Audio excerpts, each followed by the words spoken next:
샐러리맨 출신 정치인으로서는 제가 가장 성공한 사람으로 봐야 되겠죠. 투기 수요는 억제해야 된다. 그리고 공급은 확대해야 된다. 인기만 가지고 뭐 대통령이 될 수 있겠습니까?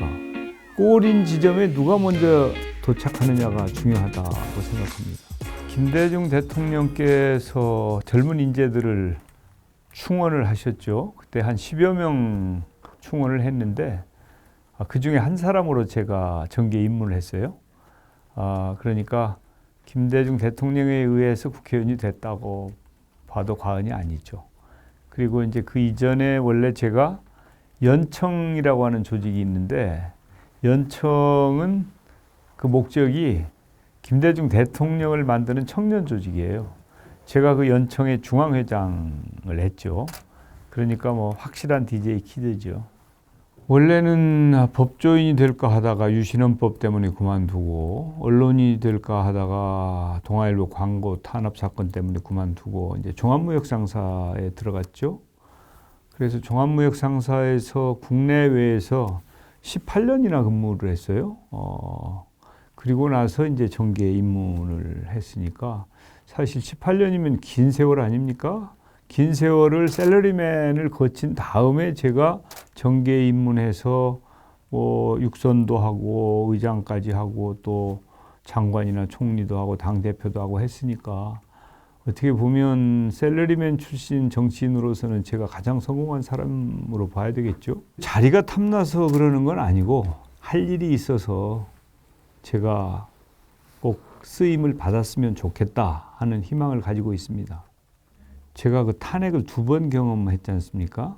노무현 대통령 탄핵 때는 탄핵을 저지하기 위해서 최선을 다했고, 또 박근혜 대통령 탄핵 때는 제가 의사봉을 직접 잡고 그때 전체 그 탄핵 전국을 주도했기 때문에 정치인으로서는 역시 그 2 사건을 감당할 때가 힘들었던 때 아니었나 싶고요. 장관을 하고 총리를 했으니까 이제 행정 쪽에도 있었지 않습니까? 행정 일을 할 때는 그 신천지 사태가 있을 때 제가 대구에 가서 3주를 상주를 했지 않습니까? 그때 이제 대구 경북의 코로나 위기를 진정시키기 위해서 동분서주 했죠. 뭐 그때가 기억에 매우 남습니다. 예, 아쉬움이 있죠. 원래 제가 거의 유일하다시피 한 경제통인데 그 실력 발휘를 좀 하고 싶었는데 그 기회가 좀 충분치 않았던 아쉬움이 있지만은, 코로나19 상황은 그야말로 국가적인 위기 상황인데 제가 중대본부장으로서 K방역의 성공 신화를 쓰는데 중심에 있었다고 하는 자부심, 그리고 또 국가를 위해서 그런 기여를 할 수 있다고 하는 것은 정치인으로서 보람이지요. 그래서 아쉬움은 있지만 유감스럽지는 않습니다. 필요하다고 봅니다. 그러나 순서가 선 가격 안정 후 합리화, 가격이 안정된 다음에 수정하고 보완해야 된다고 생각해요. 우선 뭐 세제라든지 금융 시스템이라든지 이런 데 수정 보완할 필요가 있다고 저는 봅니다. 그렇지만은 가격이 안정되기 전에 거기에 손을 대는 것은 지혜로운 판단이 아니다 이렇게 생각하고 있고요. 부동산 관련해 가지고는 하여튼 투기 수요는 억제해야 된다. 그리고 공급은 확대해야 된다. 무주택자나 1가구 1주택자의 실수요자는 보호돼야 된다고 저는 생각해요. 우리나라가 이제 특별한 문화가 있어요. 이제 서양의 중산층은 임대주택에 사는 것을 자연스럽게 받아들입니다. 근데 우리의 중산층의 경우에는 자가 보유 욕구가 굉장히 크죠. 자산 증식 수단으로 주택을 생각하고 있는데 그게 다 잘못됐다라고 그거 하지 말라고 할 수는 없는 거 아니겠습니까? 그리고 1가구 1주택은 투기 세력으로 보기는 어렵죠. 무주택자는 1가구 1주택을 보유할 수 있는 길을 열어주는 게 좋다 이렇게 생각을 합니다. 주거 빈곤층이 있지 않습니까? 이제 자가를 보유할 능력이 없는 분들을 위해서는 아주 경쟁적인 가격에 대규모의 장기 임대주택을 대량으로 공급해야 된다고 생각합니다. 그래서 충분한 수입이 보장되거나 자산이 부족하다 하더라도 때가 되면 결혼하고 애도 낳고 또 다양한 활동을 할 수 있도록 그렇게 좀 편안하게 해주는 게 저는 우리 사회의 책무이고 국가적인 책무라고 생각해요. 근데 지금 상황을 보면 하여튼 여전히 투기 수요가 발호하고 있기 때문에 그거 어떻게든지 억제해야 되고 공급 정책은 잘 마련했다고 봅니다. 그래서 이제 그걸 확실하게 실천함으로 해서 국민들께서 이제 더 이상 주택 가격이 오르지 않겠구나, 주택 가격이 안정되겠구나라고 하는 확신을 심어주는 것, 그게 가장 중요하다고 생각해요. 그래서 그런 확신을 국민들께 주고 그래서 주택 가격이 안정이 되면 세제의 불합리한 것도 좀 개선하고 또 금융 시스템도 손을 볼 필요가 있다고 생각합니다. 경제는 심리라고 하지 않습니까? 부동산 또한 심리입니다. 그래서 부동산 가격이 안정될 거라고 하는 믿음만 주면 그러면은 뭐 너도 나도 서둘러서 높은 가격의 주택 사지 않죠. 현재 주택 가격은 제가 보기에는 이건 거품이 낀 가격이라고 봐요. 물론 저는 부동산 전문가가 아니기 때문에 제 말씀을 믿고 의사결정을 하실 필요는 없지만 제가 보는 한 현재 우리 주택 가격은 거품이 끼어 있다 이렇게 저는 봅니다. 악영향이 미치지 않게 어떻게든지 해서 정권 재창출을 해야죠. 그래서 4.7 재보궐선거의 민심을 겸허하게 수용하고 또 무엇이 문제였는지, 우리가 무엇이 부족했고 왜 국민들께 신뢰를 드리지 못했는지 스스로 점검하고 확인해서 완벽하게 그야말로 큰 변화를 시도하는 그런 노력이 있어야 된다고 생각하고 국회의원들은 다 지도자입니다. 정치적으로는. 그래서 일단 그쪽부터 책임 있게 행동해야 되고 광역단체 정도 많고 기초자치단체장이나 지방의원들도 많지 않습니까? 이런 선출직들은 모두가 함께 책임을 진다고 하는 자세로 상황을 호전시키기 위해서 최선을 다해야 되고 정권 재창출 기필코 달성해야 된다고 생각합니다. 왕도가 없죠. 지지율이야 제가 올리는 게 아니고 국민들께서 올려주셔야 되는 건데 특히 그 호남 지역에서 상당수의 의원님들이 정세균과 함께 하는 게 정권 교체의 길인 것 같다라고 하는 판단들을 해주셨어요. 거기에 대해서 무거운 책임감을 느끼면서 그럴 만한 이유가 있다고 저는 생각을 합니다. 그래서 정책과 비전으로 국민과 소통하면 틀림없이 기회가 올 것이다 이렇게 생각하고요.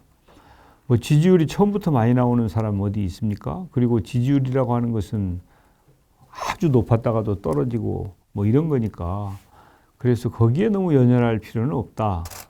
출발할 때 지지율이 중요한 게 아니고 골인 지점에 누가 먼저 도착하느냐가 중요하다고 생각합니다. 저는 이해관계 때문에 선수가 이래라 저래라 하는 것은 온당치 않다고 생각해요. 정권 재창출의 책임은 지도부가 지는 것이거든요. 1차적으로.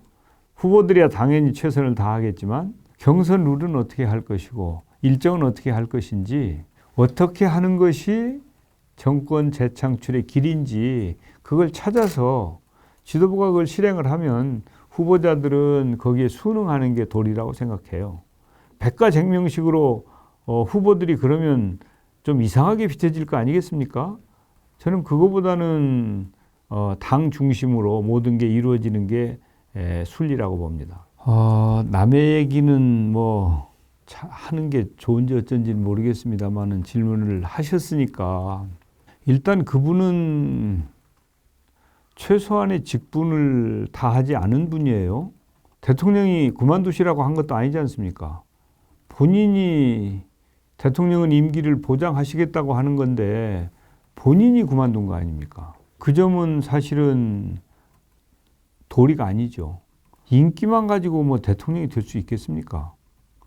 자질과 도덕성과 이런 것들이 다 검증이 돼야 되는데 아직 한 번도 검증받은 적이 없잖아요.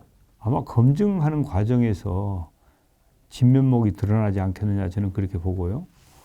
또 현재 지지율이라는 게 자력으로 만들어진 지지율이 아니고 그거 그 반사이익 아닙니까? 그렇다면 뭐 저는 결과는 뻔하다고 봅니다. 일단은 위기 관리 능력이 있어야 되고요. 좀 포용력이 좀 있었으면 좋겠어요. 반대파도 함께 할 수 있고 의논하는 포용력이 있으면 좋겠고, 그 다음에는 이제 미래를 보는 통찰력과 비전을 제시할 수 있어야 되겠죠. 아마 김대중 대통령의 예를 보시면 이제 준비된 대통령이라고 우리가 캠페인 할 때, 제가 그때 대선 기획단에 있었거든요. 그렇게 이제 해서 캠페인을 했는데, 그때 이제 금모기 운동 등 국민 통합을 만들어냈지 않습니까? 그래서 가장 위기를 빨리 극복했죠. 박정희 대통령이 우리 김대중 대통령을 일본에서 납치해서 현해탄에다 빠뜨리려고 했지 않습니까? CIA가 그걸 막은 거 아니에요? 그 대통령까지, 박정희 대통령까지 용서한 거 아닙니까? 제가 예결위 간사인데 저에게 박정희 기념관 예산 200억을 좀 확보해라 라고 지시를 하셨어요. 정적까지 포용을 하셨잖아요. 그렇게는 못한다 하더라도 의견이 다른 그룹들도 포용할 수 있어야 된다고 생각하고요. 김대중 대통령이 IT 산업과 벤처를 육성함으로 해서 오늘의 ICT 강국을 만들었잖아요. 그때 시작 안 했으면은 우리가 어떻게 ICT 최강국이 됐겠습니까? 그것은 그야말로 미래를 보는 통찰력과 비전을 제시한 거라고 봐야죠. 저는 그런 사례로 볼 때 준비된 리더가 다시 필요한 시점이다. 그래서 지금이야말로 다양한 경험과 역량을 갖춘 그런 일꾼이 있어야 이제 코로나19로 어려워진 대한민국을 제대로 회복시킬 수 있는, 그래서 저는 이제 회복인데 그게 원상 회복이 아니고 더 나은 회복, 담대한 회복이라고 제가 제목을 붙였습니다만은, 그리고 그 담대한 회복을 통해서 고도 성장을 하는 과정에서 생긴 불평등 사회, 이걸 좀 시정함으로 해서 더 평등한 대한민국으로 가야 되는 거 아니냐. 뭐 이런 책무를 제대로 잘 완수할 수 있는 준비된 리더가 필요한 시기다라고 봅니다. 한마디로 표현하라면 더 평등한 대한민국을 만들 수 있는 사람이라고 봐야 될 겁니다. 예, 뭐 아직은 이제 공약을 발표할 타이밍은 아니어서 그 부분은 잘 준비해가지고 국민의 눈높이에 맞는 그런 좋은 정책을 발표할 때가 되면 그렇게 하도록 하겠습니다. 예, 우선 제가 소통 능력이 좋다고 하지 않습니까? 그리고 경제통이라고 하는 것도 있고요. 다양한 경험을 가지고 있다는 강점도 있고요. 앞으로는 그 외교 역량도 굉장히 중요할 거예요.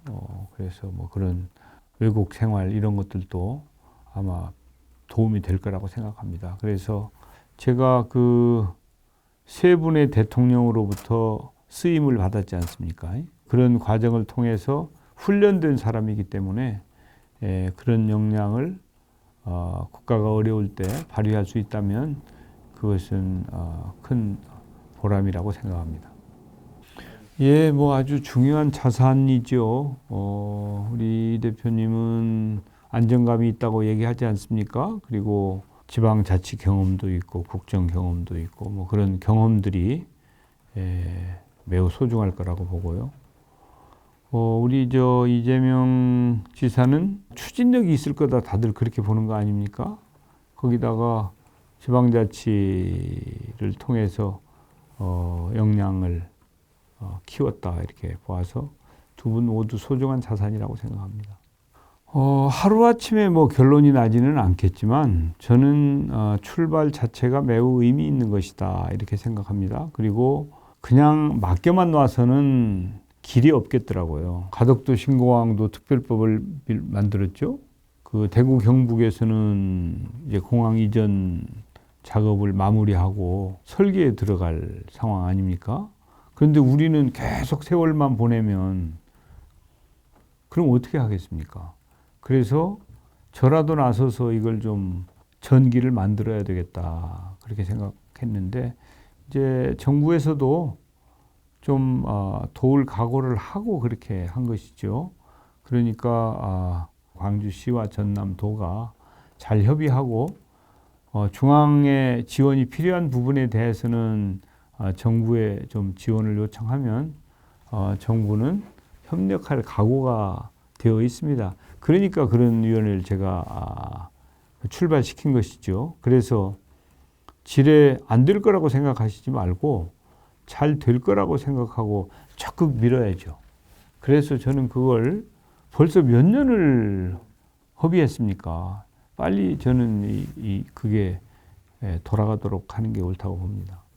순항하고 있다고 보기는 어려워요. 그러니까 지금쯤은 완결이 됐어야 되는데 정주 여건이 미비하다든지 여러 가지 부족한 점도 있어서 특히 뭐 교육 문제라든지 의료 문제라든지 이런 부분도 좀 잘 정비가 돼야 되는데 그런 게 좀 부족한 측면이 있죠. 그래서 빨리 그 기존 혁신도시가 제 기능을 하도록 하면서 그래서 이 정부 내에 어떤 결정을 하고 또 좀 착수를 하면은 좋겠지만 그렇지 않으면은 새 정부가 출범하면 바로 추가적인 조치들이 이루어졌으면 좋겠어요.